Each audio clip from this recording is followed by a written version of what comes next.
सकता है। एक सम्राट की सवारी निकलती थी एक रास्ते पर। एक आदमी चौराहे पर खड़ा होकर पत्थर फेंकने लगा और अपशब्द बोलने लगा और गालियां बकने लगा।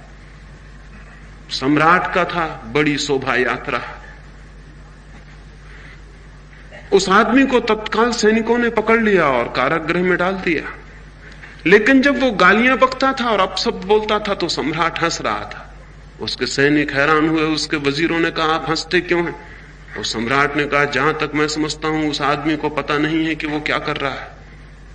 जहां तक मैं समझता हूं वो आदमी नशे में। खैर, कल सुबह उसे मेरे सामने ले आए। कल वो आदमी सुबह उसके सामने ले आके खड़ा कर दिया गया।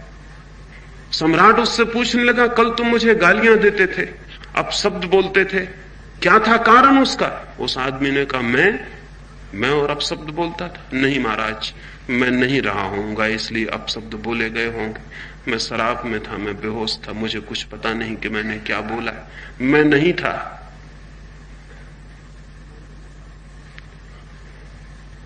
हम भी नहीं हैं। नींद में हम चल रहे हैं, बोल रहे हैं, बात कर रहे हैं, प्रेम कर रहे हैं, घृणा कर रहे हैं, युद्ध कर रहे हैं।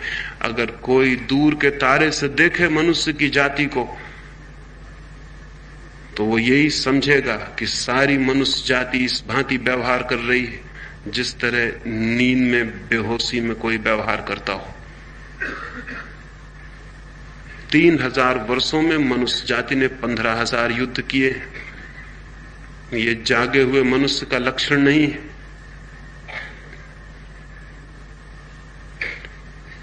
जन्म से लेकर मृत्यु की सारी कथा दुख की, चिंता की, पीड़ा की कथा है। आनंद का क्षण भी उपलब्ध नहीं होता। आनंद का कण भी नहीं मिलता है जीवन में। खबर भी नहीं मिलती कि आनंद क्या है। जीवन बीत जाता है और आनंद की झलक भी नहीं मिलती। यह आदमी होश में नहीं कहा जा सकता है। दुख, चिंता, पीड़ा, उदासी और पागलपन सारे जन्म से लेकर मृत्यु तक की कथा है। लेकिन शायद हमें पता नहीं चलता, क्योंकि हमारे चारों तरफ भी हमारे जैसे ही सोए हुए लोग हैं। और कभी अगर एक आध जागा हुआ आदमी पैदा हो जाता है तो हम सोए हुए लोगों को इतना क्रोध आता है उस जागे हुए आदमी को, हम बहुत जल्दी उस आदमी की हत्या कर देते हैं। हम ज्यादा देर उसे बर्दाश्त नहीं करते।